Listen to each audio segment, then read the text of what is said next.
Thanks for joining us online today. If you've been impacted by this ministry and have a story to share of how God is working in your life, we would love to hear it. Send an email to amen@anchorpoint.tv.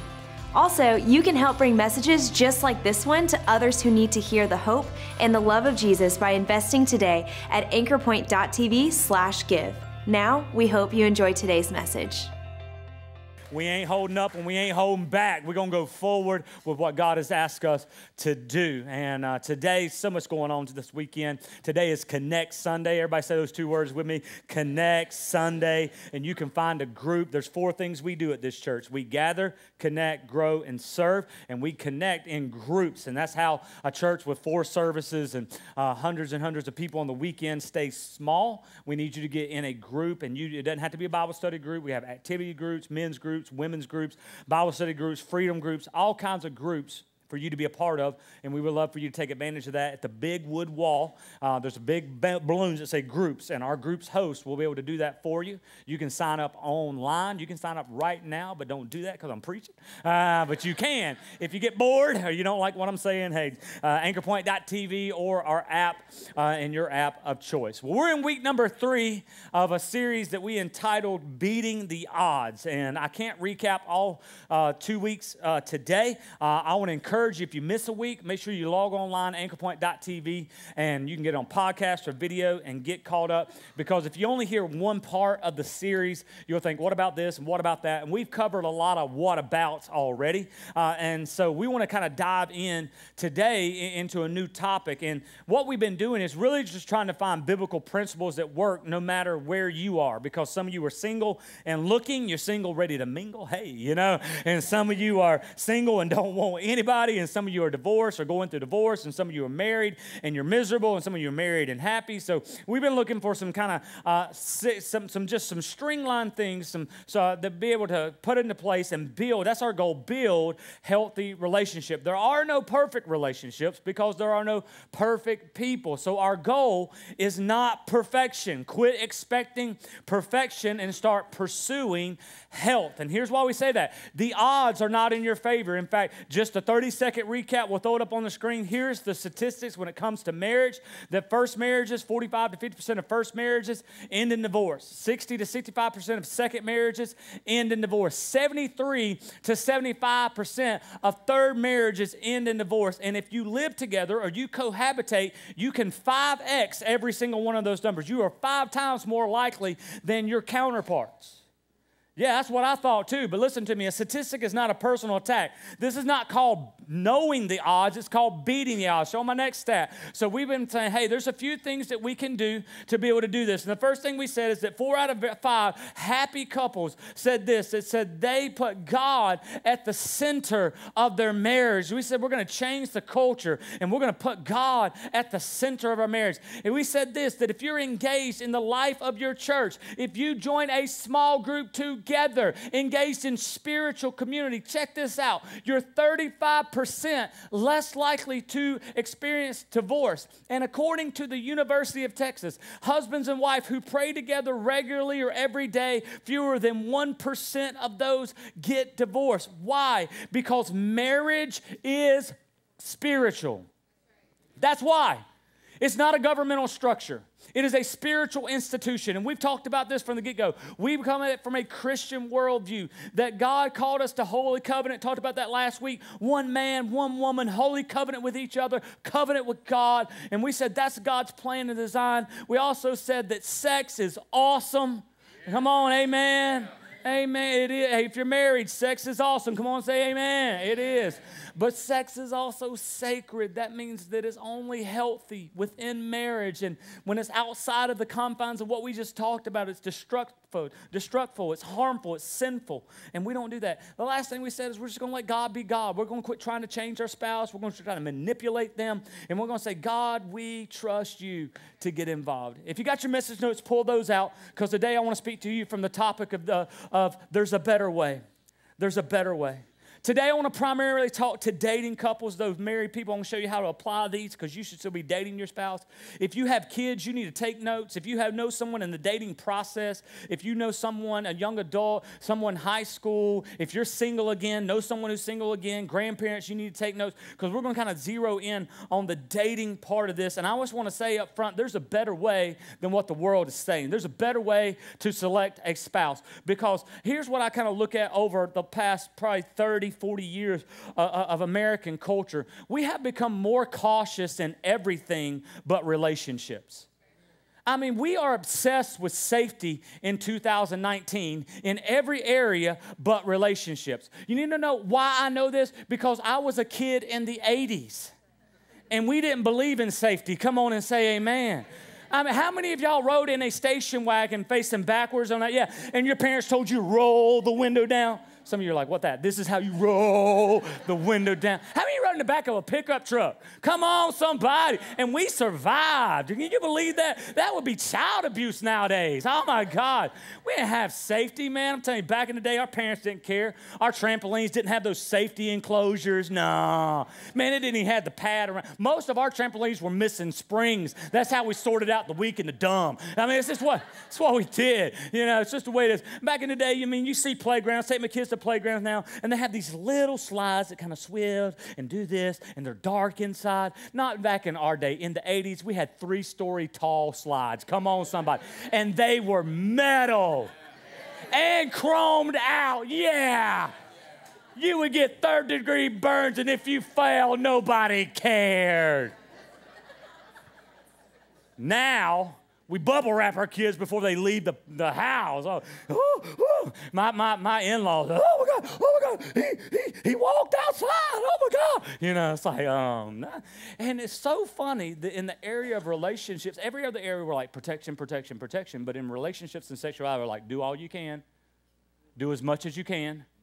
It's the only area that we do that. So today, I'm going countercultural. Today, I'm the old fogey. Today, I'm pushing back on everything that culture has taught you because I think that there is a better way. I'm pushing back on the idea that you don't have control about who you fall in love with because you got chemistry on chemistry, okay?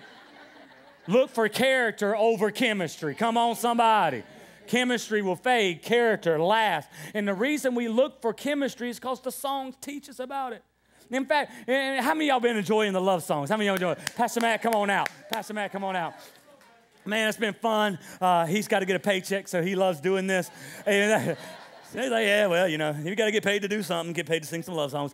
You know, it's like, so like in the dating phase, we always say these things of what, you know, like hashtag forever love, hashtag, you know, I'm never going to leave you, hashtag you're the only one for me, hashtag all the stuff I'm going to be. In fact, can we dim the lights a little bit?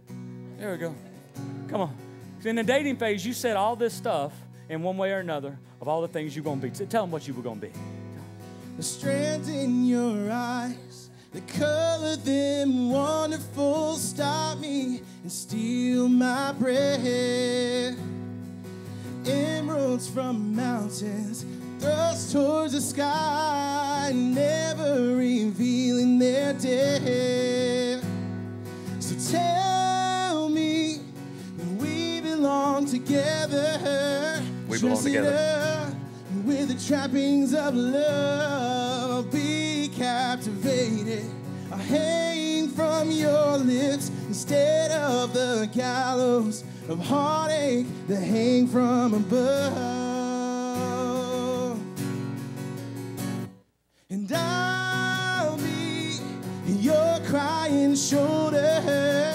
I'll be love suicide. And I'll be better when I'm older. I'll be the greatest fan of your life. Come on, y'all give it up.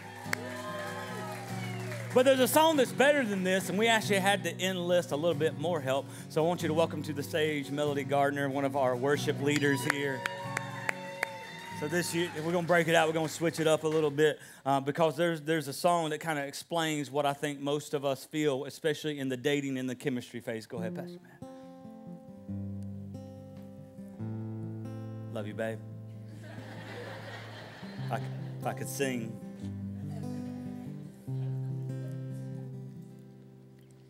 Wise men say, Come on, if you know it, sing along.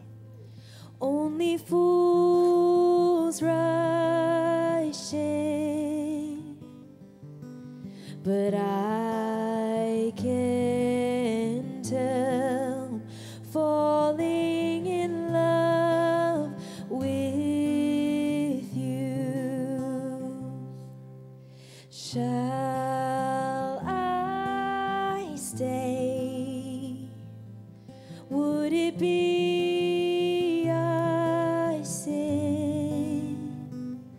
Oh, if I can tell, falling in love with you. Like a river flows surely to the sea, darling, so it goes. Some things are meant to be. So take my hand and take my whole life too, for I can tell, falling in love with you, for I can tell, falling in love with you. Thank you, guys. Man, you feel that in the room? Isn't that song so beautiful? That song is so stupid. I can't help. Not only can you help, you should help yourself. I brought a stat to back it up. Show them my statistic. Show them my statistic. Here's what you need to know. 100% of the people who get married get to choose their spouse. Married people, you picked them. Nervous laughter. You picked them.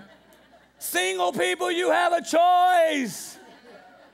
Do not listen to this song. The heart wants what the heart wants. On the heart, okay? No.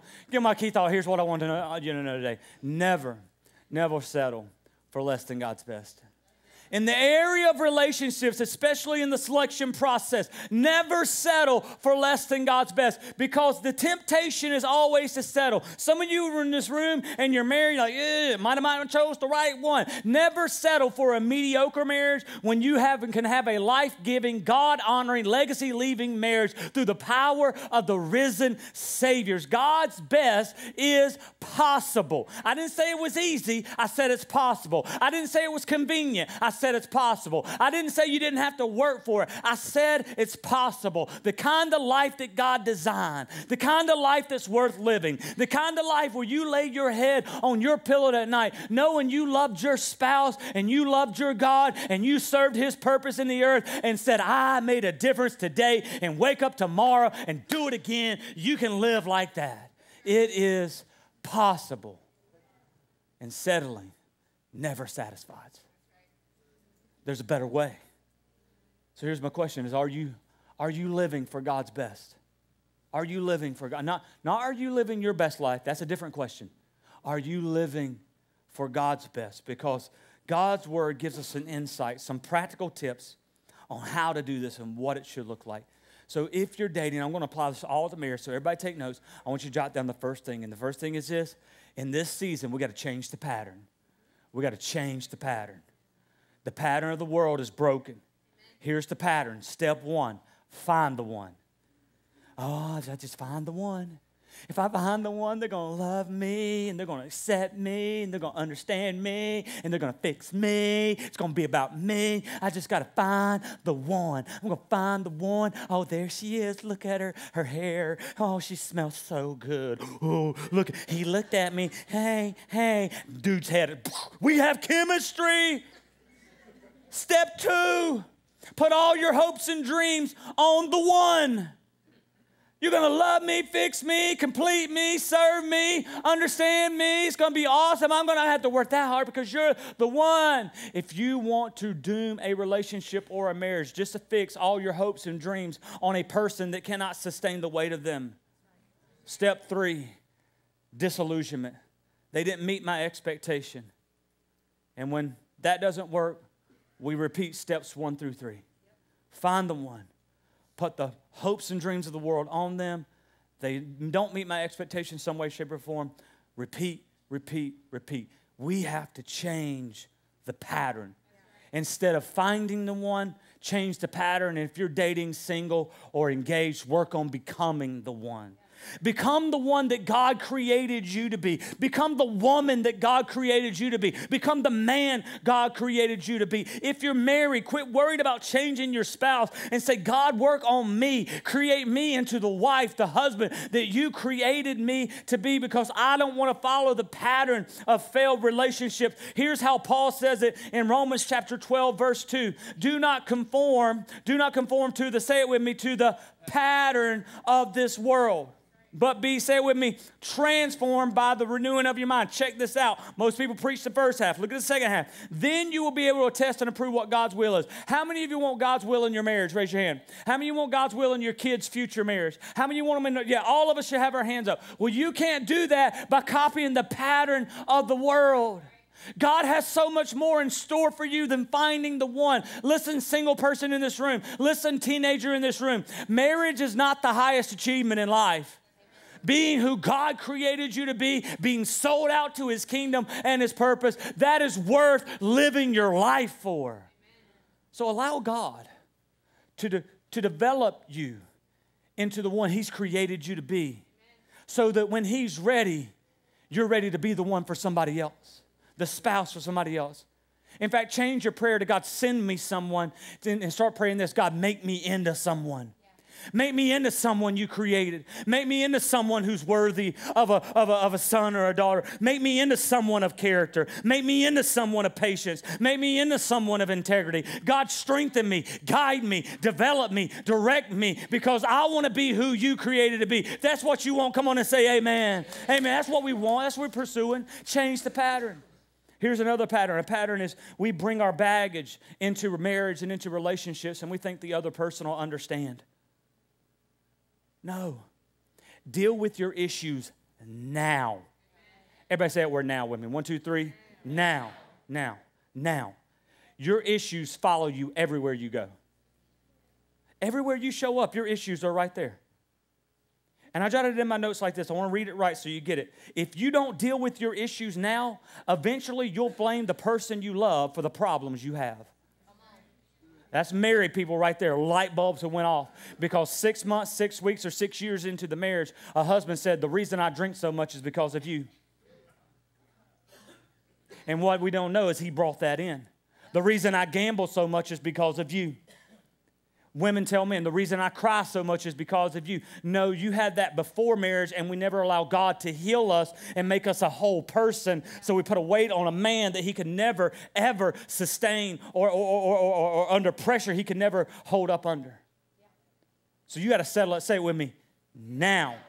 If you got a harmful habit and you're single in this room, fix it now. Come on, keep it with me. Married people, mess that up. Married people, if you got harmful habit, fix it. Say it with me. Now. If you have identity and insecurity issues, fix it now. If you have addiction issues, fix it now. Allow God to work on it now. If you have debt,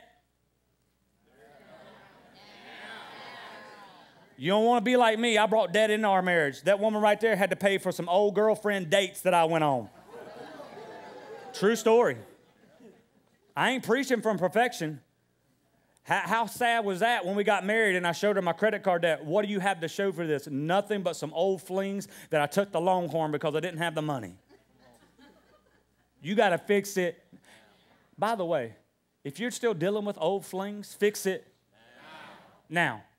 If you got some deal at 40, you're going to find your high school sweetheart. If you're not satisfied, you need to get rid of that crap now. If you got a leather jacket that's not your husband's in your house, you need to take that joker home and throw it away now. But why? Because we're going to remove anything that's going to have a possibility to have separation between me and my husband. We're going to fix it now. We're going to deal with depression now. We're going to deal with anxiety now. And listen to me, I don't have any guilt for you. Trust me, I just share my stuff with my debt. Hey, I ain't got guilt. I got hope, because nothing in your past disqualifies you from God's future. Just get to work on it now. Let God begin to heal you now. Let God begin to free you now. Work on it. Work on it. Single doesn't mean incomplete, single people. Mariah Carey is wrong. Mariah Carey said, I can't live if living without you. Yes, you can, Mariah. You've done it about 7 times. Single people, dating people. If you're single and happy, I'm okay with that. If you're single and happy, God's okay with that. Let me tell you something. When I was in the dating season, I didn't need my wife. What did he just say? Let me say it like this. I don't need my wife right now. I'm complete without her. I'm just better with her. I'm better. See, when she came into my life, she was a blessing to me. She made me a better youth pastor when she showed up in my life. Let me tell you something. She makes me a better man. She makes me a better pastor. She makes me a better father. She makes me better in ministry. She makes me better in every way. Let me say it like this. She magnifies the call of God on my life. So single people, quit looking for your other half and start looking for someone that's going to magnify the mission that God has on your life. In fact, let me say it like this. Before you start worried about finding a person, why don't you find your purpose? Because if you don't know who you are and you don't know your purpose, you won't know your mate when they show up. Find your purpose. Find meaning. Find it. Here's the cool thing. We have a way for you to do that. It's called the Grow Plan. And if you're single in this room, oh my gosh, you need to go through the Grow Plan. It's the first Sunday in March. You need to go through the Grow Plan and say, God, I need you to develop me. I need to find my purpose so that when I date someone, if I'm dating someone, that God is doing something in me and you know who you are, so you know what to expect from the other person. And let me tell you, if you think you don't have a purpose, I'm living my life far from God, you're in this room and you don't know Jesus, you have a purpose. You were designed by the Creator in heaven and earth. He gave you gifts and a talent and ability, and you've been using them for your good, but He wants to use them for His glory. You're cherished, you're valued. Don't ever discount how He designed you, because you were intrinsically made with value, with purpose, and with meaning. If you believe it, shout amen. Amen. Don't you miss this moment. Then you have purpose in your life. You need to find out who you are so you know who you need. Second thing is this, jot it down. Get some godly advice. Get some godly advice. Because in the dating season, you can't trust you. You can't trust you. I'm going to prove it to you. Bradley, you got my bag? Give me my bag. Dating season is unlike any other season. And the dating season, it's kind of weird. In the dating season, everything is awesome. Everything is the things I do for y'all. Pastor Ryan, you better not take a picture of this. If you want your paycheck on Thursday. It's so crazy in the dating season, isn't it? Because we're like, they're perfect. God, it's so amazing. I just can't tell you how amazing they are. We've been dating for 6 weeks, and he's just so funny. Like, I just laugh all the time when I'm around him. It's like every time we get together, I'm like, it's amazing. Then you get married.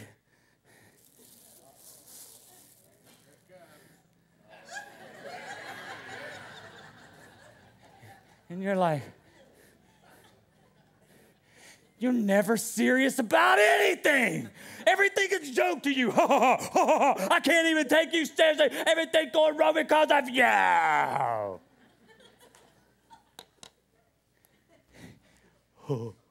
found the one. And she talks so much. Bro, it is so easy to talk to her. Like, we stay up on the phone and we talk forever and ever and ever. It is amazing. 6 weeks in the marriage. Oh my gosh. Does she ever shut up? Lord, she's got an opinion about everything and everyone. It's Facebook. Shut up, woman. Oh, bro. She is. She gives me the tingly winglies. You should see his hair and his teeth. They're so perfect. And his abs. Oh. Marriage.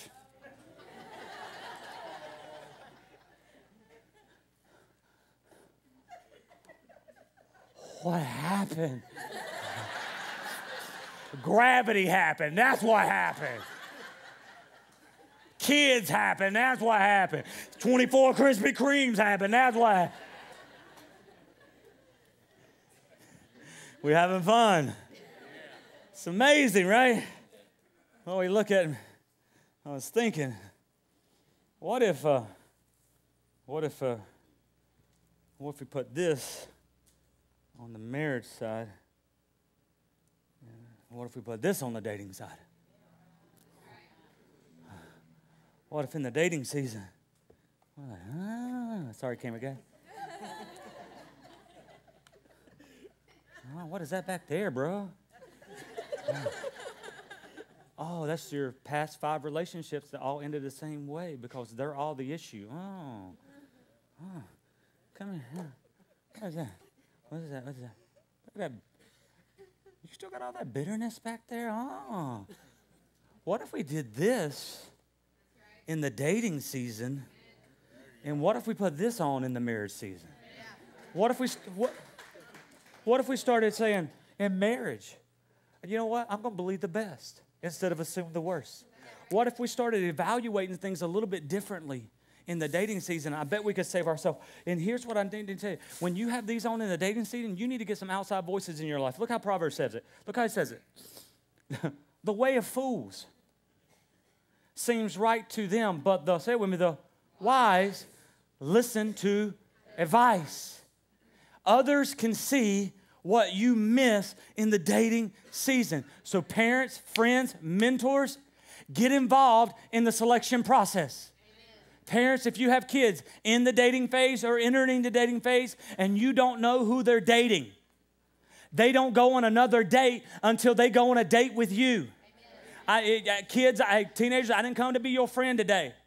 I'm telling you right now, you need to know who your girl and who your boy is hanging out with you, because as Pastor Chris Hodges said, if you think that's going to marriage, you're going to have to marry that brother too. You're going to have to hang out with him on Thanksgiving too. So you better know who they're hanging out with. Get involved in the selection process. Some of you parents are thinking, yeah, but they won't listen to me. That does not free you from the responsibility to have the conversation. Have the conversation. Single people, dating people, get a few trusted people, not everyone, but get a true trusted people and give them permission to speak into your life. Yeah. And when someone gives you a red flag, when they do that, address it. I'm just trying to give you some godly advice. In fact, let me give you some godly advice. If you're dating, if you're single, be selective in the selecting process. Some of you need to write that down for your kids. Some of you need to text someone who's about to make a bad decision. Say, be selective. Be selective. You can take this stuff or leave it, but be selective. In fact, I brought a few more things. I'll throw it up on here. You need to date a minimum of a year. Why? People change like the seasons. You need to visit their family. Why? Because crazy don't fall far from the tree. I'm preaching good. You need to know their biggest influences. Why? Because they are who they hang around. Because as everybody they hang around is a loser, and if people who love you and love God say he's a loser, so I didn't say it, somebody in the back, shout it louder for the people in the back. I mean, somebody's thinking right now, yeah, well, my parents say he's a loser, but they just don't know him. Let me ask you this, why don't they? Why have you created a relationship in isolation away from the people who love you and love God? See, this is getting quiet real quick. Hey, do they have goals and a vision for life? Why would I ask that question? Because if they don't have goals and vision for life, trust me, they don't have one for your relationship. Here's another one. Ask the people who love you and love God what they think.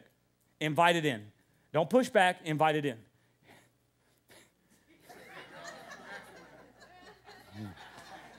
Do they have a job and go to church? I think this should be a minimum bar. Because if they can't keep a job, cultivate a job, trust me, they cannot keep a marriage and cultivate a marriage. And if they don't go to church, they can hit the road, and you can tell them your pastor said so, and that even rhymes. Ask questions, find answers. What kind of questions? I got to go quick. You can't get all these. Listen on the podcast. Ask questions like, are you a Christ follower? Ask questions like, can you tell me your salvation story? Ask questions like this. Am I dating a demanding person? Am I dating a selfish person? And if the answer is yes, ask yourself this. Can I live with that for 30 years? Is your current relationship a blessing or a burden? Let me break that down. Do I like them? Because if you can't stand them before you're married, bad dating relationships don't produce healthy marriages. You don't understand. We just fight because we're passionate. No, you're psycho. That's what you are. You need help. Have I covered this relationship in prayer? Because if you're not praying for your spouse, you're not ready for marriage. Do you know the credit score?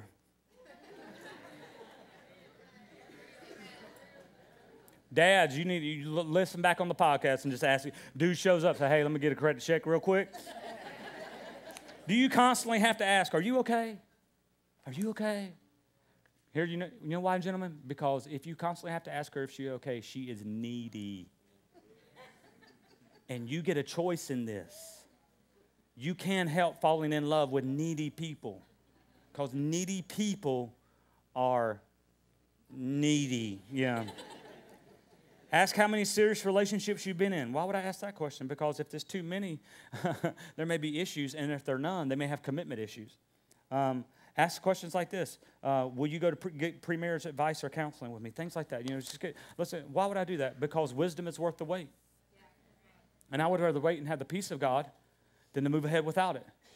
And let me tell people in this room that are in dating and engaged relationships, it's never too late to break up.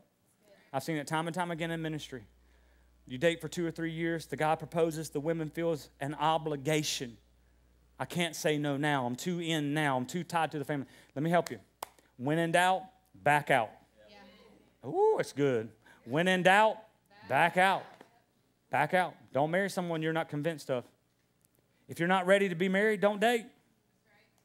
If you've been dating 5 years, sir, if you have been dating this girl for 5 years and you're out of high school, and you know that you don't want to marry her, break up with her and quit playing with her emotions. Women, don't let a guy date you for 5 years and not give you a commitment if you're out of high school. In fact, have an adult conversation today and ask him his intentions. If you're still, hey, and you're an adult, you make the decision you want to make. But if he says this is not ending in marriage, I would say just go ahead and break up because it's not healthy. You just need to, this is just some godly advice. You can take it or leave it. You just need to decide today that even if it's not my godly advice, you're going to get some godly advice in your life. And what would you know that I would talk about godly advice on Small Group Connect Sunday? Because some of you don't have that. You're like, well, I don't know where to get godly advice. My family's not Christian. I don't have Christian influences and mentors. Well, then here's the deal. Directly after the service at the big wood wall. Today is Connect Sunday. Everybody say those 2 words with me. Connect Sunday. Go get some godly influence in your life. Get some people surrounding you that have the ability to speak into you. We have all different types of group. And decide today, I'm getting godly community in my life. Amen. Third thing is this.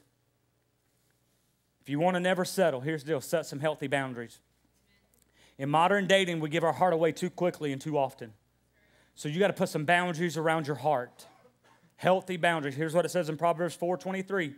Above all else, guard your, say it with me, guard your heart. For, check this out, everything you do flows from it. So your heart is your emotions and affections, okay? So let me break it down. Solomon says, hey, well, you got to put some guardrails around your heart. You got to put some boundaries around your heart emotionally, spiritually, and sexually. So I'm not going to give myself away to everyone and everything. I'm changing the pattern. Here's a good boundary. He set some boundaries so I get to know you before I say I love you. Because what we do, too many of us have fell in love with people we didn't know.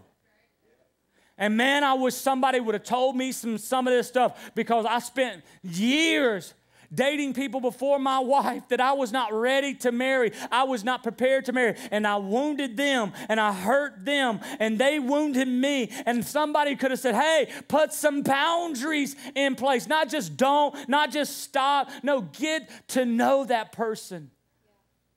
In fact, I say, like, you want a boundary?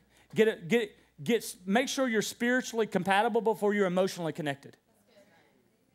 Your first date should be to church. You got to find out. Why? Because if I meet you at Starbucks and I get connected with you emotionally, the tendency is once there is emotional connected, I'm going to fast forward the relationship physically, and then we get our relationships under the cover, so it's not covered by God anymore. Why? Because we got ahead of God's plan. You got to make sure you're spiritually compatible. Let me give you a boundary. Don't neglect your family and friends and church during the dating season. Oneness happens after marriage, not before. Let me give you a boundary. Don't say I love you to someone you like. I'm convinced the reason we say I love you so much in our culture is because we talk too dang much. Lord, y'all dating now, y'all don't have the opportunity to miss each other. Back in my day, we used to miss each other. Y'all now, man, y'all talk all the time, text all the time, snap all the time, post all the time. I mean, you're Marco Polo and you don't have time to miss each other. You don't have time to miss each other. Constantly connected. You Facebook stalk them. Back in my day, you had to have game. I grew up in church. You had to have church game. Talking about, girl, I was reading the book of Numbers before service. I noticed I didn't have yours in here. That's right. Set some boundaries. Limit your touch. If you're not married, don't have sex. Well, if I put these boundaries in place, he'll leave me. She'll leave me. They're not the one. Boundaries reject behavior, not people. Last thing is this, we'll be done. Build it on friendship. Build on friendship.